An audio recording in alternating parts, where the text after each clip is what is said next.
ஒருத்தவங்க அதாவது ஒரு பானை அரிசிக்கு ஒரு அரிசி பதம் அப்படின்னு வீட்டை வந்து விற்கணும்னு சொல்கிறாங்க. ஆனால் அந்த வீடை போய் விற்க போகும்போது அந்த வீட்டில் வந்து அவங்க முன்னோருடைய ஆன்மாக்கள் வந்து உங்களுடைய பேரை எழுதி ராசி நட்சத்திரங்க உங்களுடைய அந்த காலத்தில் செய்வன மூலியமாக தான் பிள்ளையோ பையனோ ஓடி போகிறதாக இருந்தாலும். அனைவருக்கும் வணக்கம். இன்னைக்கு நம்ம ஆன்மாக்களுடன் பேசக்கூடிய ஆத்ம சித்தர் லட்சுமி அம்மாவை தான் சந்திக்க வந்திருக்கோம். பஞ்சபுத சகல பிரேத புனித ஆத்மாக்கும் உங்களுக்கும் உங்க கூட வர ஆன்மாக்களுக்கும் கோடான கோடி பாத நமஸ்காரம். ஆத்ம ஞான ரகுநாத சேதுபதி மன்னரே போற்றி போற்றி யோகஞான சித்தர் ராஜகுரு சாரணம். சொல்லுங்கம்மா. ஒரு லண்டன்காரரே எனக்கு வந்து அடிக்கடி வந்து ஃபோன் பண்ணி பேசிகிட்டு இருக்காரு. அவர் ரொம்ப ரொம்ப நல்ல மனிதர், குடும்பத்துக்காகவே வாழ்கிற மனிதர். ஒருத்தவங்க அதாவது ஒரு பானை அரிசிக்கு ஒரு அரிசி பதம் அப்படின்னு சொல்கிற மாதிரி ஒருத்தவங்க குடும்பத்தில் இருந்து ஒரு நபர் பேசும்போதே அந்த நபர் வந்து நல்லவங்களா கெட்டவங்களான்னு உணரக்கூடிய ஆற்றலை எல்லா மனிதருக்குமே கொடுத்துருக்கான் ஆண்டவன். அப்படி இருக்கும்போது நான் இதே துறையில் இருக்கேன், 4 தலைமுறை சொல்லக்கூடிய துறையில் இருக்கேன். அந்த மனிதருக்கு வந்து செய்வன ஒரு கோளாறுனால செய்வனுடைய பிடினால அவருக்கு வந்து வேலை வந்து நல்லா இல்லை. இன்னொன்று கணவன் மனைவியோடைய ஒற்றுமை 2 பேருக்குமே சண்டையாகுது. கீரியும் பாம்பு மாதிரி கணவர் சொல்ல மனைவி கேட்குறதில்ல, மனைவி சொல்ல கணவர் கேட்டாலும் ஏன் நடிக்கிறியா நீ இது பண்ணுறியாங்கிற மாதிரி டார்ச்சர் பண்ணுறது. நான் உண்மையிலேயே திருந்தி நான் கரெக்டாக இருக்கேன்னு சொன்னாலும் அந்த மனைவி வந்து நம்புறதில்ல. இது ஒரு ரொம்ப ரொம்ப டார்ச்சர் அதிகமாக ஆக்குறாங்க.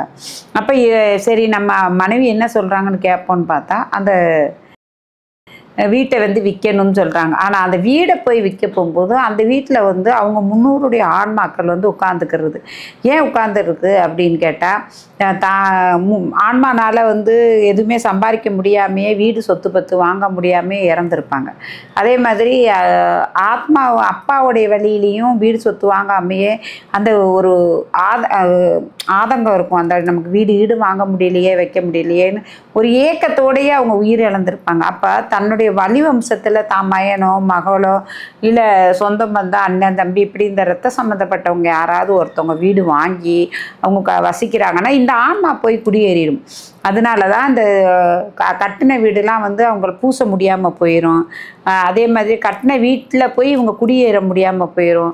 அந்த மாதிரி வீட்டில் வந்து அசம்பாவங்கள் நடந்துகிட்டே இருக்கும். வீட்டுக்கு கிரேபிரசம் வச்சுட்டு நம்ம போகலாம்னு நினச்சிட்டு இருக்கும்போது அவங்க வீட்டில் இறப்பு ஏற்படும். இதெல்லாம் வந்து ஆன்மாக்கள் வந்து அந்த இதை வந்து தனக்கு தானே அர்ப்பணம் பண்ணி எடுத்துக்கிறது. அப்படி அந்த ஆன்மாக்களை குளிரப்படுத்தி சாந்தப்படுத்தி ஒதுக்கி விட்டுட்டு அந்த வீட்டுகளுக்கு நல்ல ஒரு அற்புதமாக வரணும் அப்படின்னா இந்த ஆத்மாக்களுக்கு வந்து சாந்த பூஜை பண்ணணும் கண்டிப்பாக.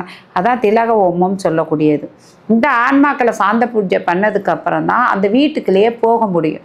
அப்படி போக முடியாத பட்சத்தில் இந்த செய்வனை அவங்க சொந்த பந்தங்களுக்குள்ளேயே இது மனசுக்குள்ளே போய் செய்வனை செய்ய வைக்கும். சுடுகாட்டுக்கு போக வைக்கும், சாம்பலை எடுக்க வைக்கும், சுடுகாட்டில் வந்து பிரேத பூஜை பண்ண வைக்கும். எல்லாமே இந்த ஆன்மாக்கள் செய்வன மூலியமாக செய்வனக்கு இந்த ஆன்மாக்கள் வசியமாகி செய்வனைகளுக்கு இந்த ஆன்மாக்கள் உடன் கூட போகும்.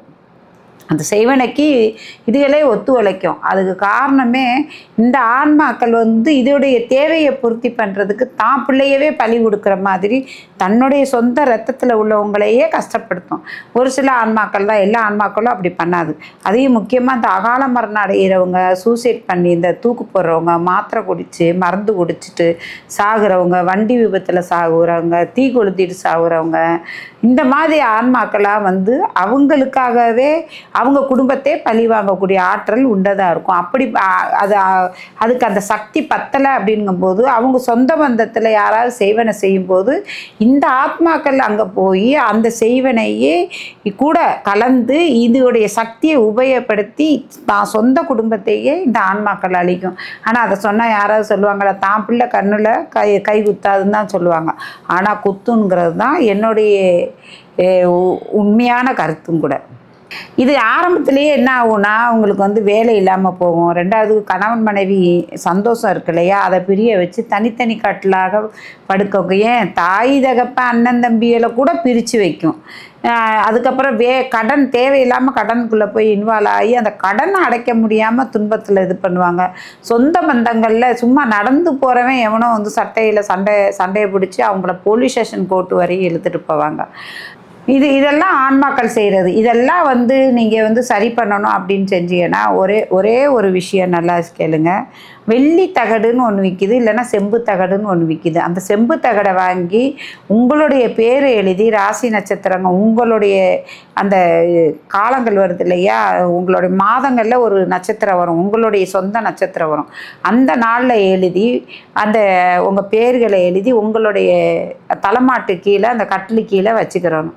நீங்கள் இந்த தகடில் தான் நீங்கள் அதுக்கு வந்து ஸ்ரீசக்கரம் சொல்லக்கூடியது. இந்த தகடில் தான் நம்ம தூங்குகிறோம், இந்த தகடில் தான் எந்திக்கிறோம், இது நம்மளை கவசமாக காத்துக்கிறோம் அப்படின்னு நீங்கள் வந்து மனசார நீங்கள் பிரார்த்தனை வச்சுக்கிறோம். அப்படி வச்சுக்கிட்டீங்கன்னா பல துன்பங்கள்ல இருந்து உங்களை காப்பாற்ற முடியும்.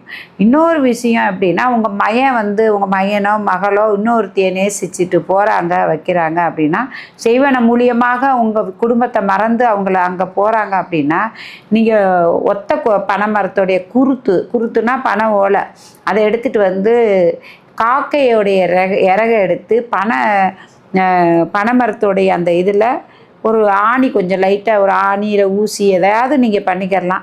ஆனால் இந்த பனை ஓலையை வந்து பச்சையாக எடுத்துகிட்டு வரணும், காஞ்சி போயிடக்கூடாது. இந்த பச்சையாக இருக்கும்போதே நீங்கள் அந்த குருத்தில் அந்த பேரை எழுதி தன்னுடைய பரணி மேலே நீங்கள் போட்டு வச்சுட்டீங்கன்னா, தன்னுடைய பிள்ளையாக இருக்கட்டும், தன் செய்வன மூலியமாக தான் பிள்ளையோ பையனோ ஓடி போகிறதாக இருந்தாலும் இந்த வீட்டுக்கே விழுந்தடிச்சு ஓடி வந்துடுவாங்க. இதுக்கு அவ்வளோ பெரிய ஆற்றல் உண்டுமா.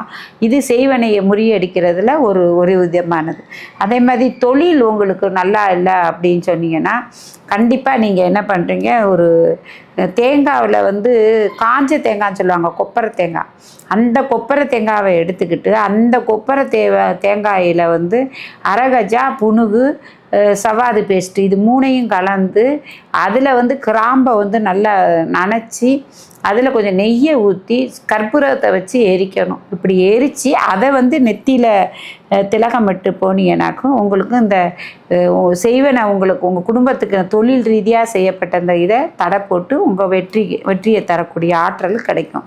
இன்னொரு விஷயம் எப்படின்னா, என்னதான் செய்வனையாக இருக்கட்டும், என்னதான் உங்கள் ஜாதகத்திலேயே உங்களுக்கு பெரிய தோசை இருக்குது, உங்கள் ஜாதகத்திலேயே வந்து நீங்கள் கீழே விழுகிற மாதிரி அப்படி இருக்குன்னா, நீங்கள் வந்து நல்லா கேட்டுக்குங்க. புனுகு, அரகஜா, சவ்வாது, அதுக்கப்புறம் கோரசனை, அதுக்கப்புறம் மனோசீலை, இந்த 5 பொருளும் நீங்கள் அதை எடுத்து உங்கள் ராசி உங்கள் நட்சத்திரத்தில் உங்கள் ரத்தத்தை கொஞ்சம் அதில் கலந்து அதை வந்து எரித்து சாம்பலாக்கி அதை வந்து தேன், அதாவது காராம்பசுன்னு சொல்லக்கூடிய காராம்பசுங்கிறது என்னென்னா, கருப்பு மாடு ஒரு வெள்ளைப்புட்டு கூட இல்லாமல் கருப்பு மாட்டோடைய பாலை எடுத்து அதை காய்ச்சி அதில் பால் எடுத்து அதில் வெண்ணெய் எடுத்து வெண்ணெயில் நெய் எடுத்து அதில் வர்ற நெய்யை இந்த மை செய்யணும். அப்படி இது காராம்பசு மை எடுத்து நீங்கள் பண்ணீங்கன்னா உங்களுக்கு செல்வங்கள் வரும். ஒரு எச்சினிங்கக்கூடியது ஏஞ்சல் உங்களுக்கு வசியமாகும், உங்கள்கிட்ட வந்து பேசும். அதை நீங்கள் பார்த்து பயப்பட வேணாம். அது நிறையா பேர் கூட சொல்லியிருக்காங்க. சமீபத்தில் நைட்டு போர்வையை பொத்திட்டு படுக்கையில் மேலே வந்து உட்காந்துருந்துச்சு, அது வந்து பேசுச்சு. ஆனால் நான் பயந்துட்டு நான் நிறைய ஆசைப்பட்டு கேட்டேன் அப்படின்னு சொல்லிட்டு, அப்போ அது வந்து என்னை விட்டு போயிடுச்சுன்ட்டு அப்படி நிறைய விஷயங்கள் சொல்லக்கூடிய விஷயந்தான் இந்த விஷயம். ஹர ஹர மகாதேவ்.